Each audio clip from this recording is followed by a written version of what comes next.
Right folks, it's that time of year again for the WhatCar reliability survey. Normally you folks love one of these videos, so I thought I'd change the habit of a lifetime and give you what you actually want. So here we go. This is the most reliable and least reliable brands, okay? As we know with these things, it's not an exact science, okay? People have different reasons for answering the way they do.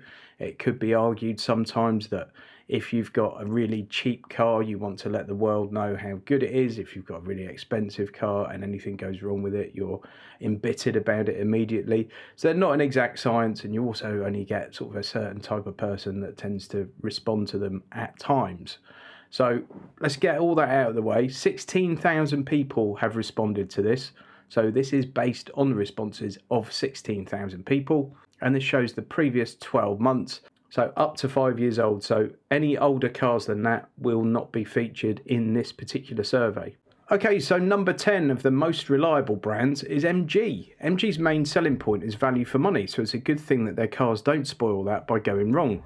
Examples of the HS large SUV, which we were told about, are almost completely faultless, earning it a reliability rating of 99%. Although the ZS family SUV was slightly less robust in both petrol and electric form, it was one of the most dependable options in its classes. I've got one of those HSs coming for review shortly, so it'll be interesting to see what they're like. I haven't had any hands-on time with an MG before, so I'm looking forward to that one. Kia, 95.8% reliability rating. You might be tempted by Kia's 7-year, 100,000-mile warranty, but the reality is you're unlikely to need it. For example, petrol and diesel versions of the previous generation Soul small SUV were completely faultless over the past year. Other models such as hybrid versions of the outgoing Nero were also impressive, but the Stinger Executive Saloon blighted what was an otherwise stellar record. So a few issues with the Stinger. I really like those. Number 8 is Mazda. One of the 6 completely faultless cars over the past year was a Mazda. None of the CX-3 small SUVs we were told about set a foot wrong.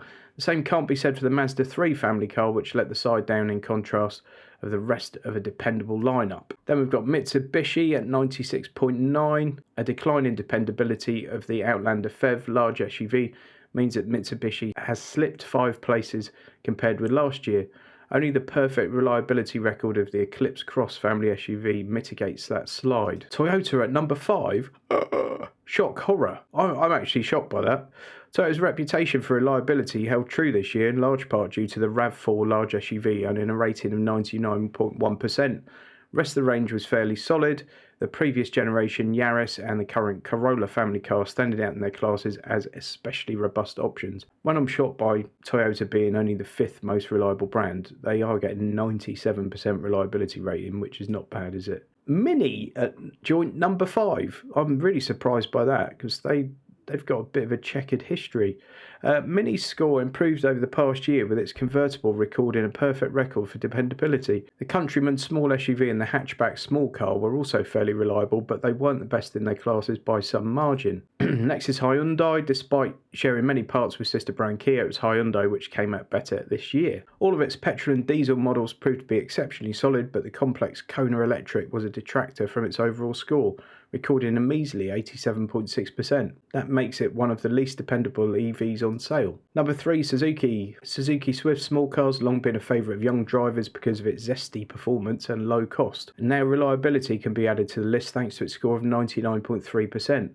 The Vitara was also solid, but the outgoing SX4 S-Cross prevented Suzuki from climbing higher because of its mediocre record for dependability. Number 2, Dacia, 97.3%. The good thing about building simple cars using proven technology is it means that all the creases should have been ironed out.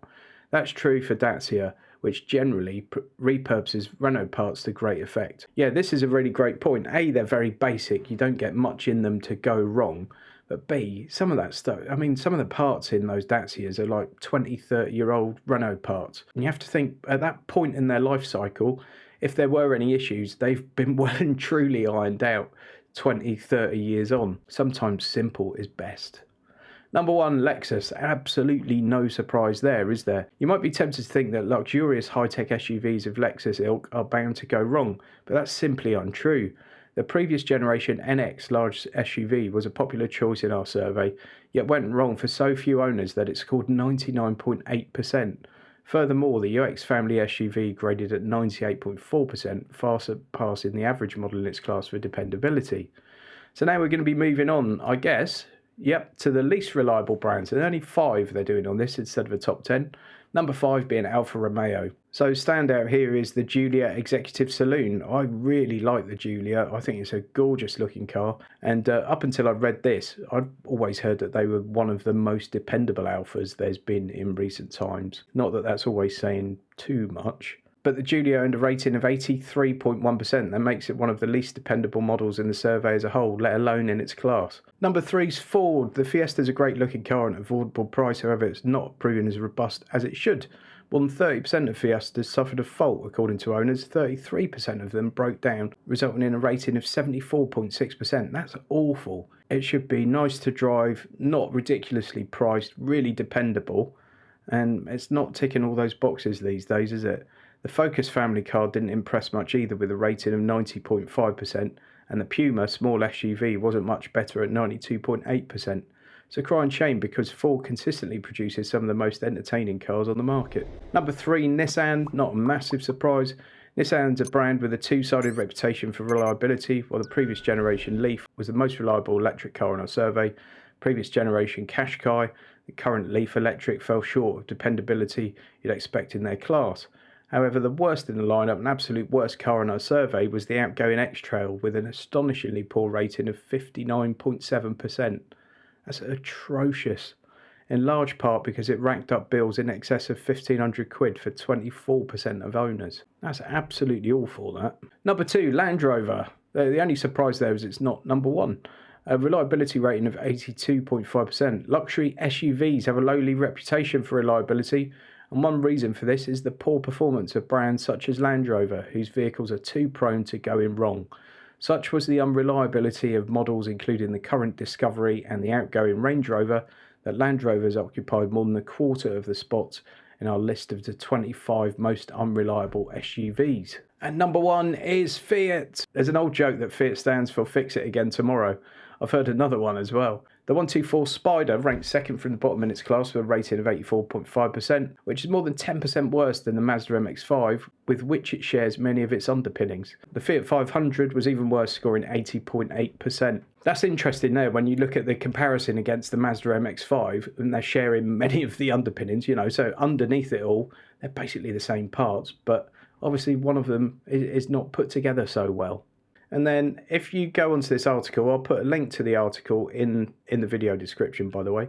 You then get the chance to go and complete the WhatCar survey for yourself. So if you've got a car that's under 5 years old, go and do the survey. The more people that get involved in these things, the more the results actually mean something. So go and check it out. And as always, I'm using the WhatCar website here to make this video.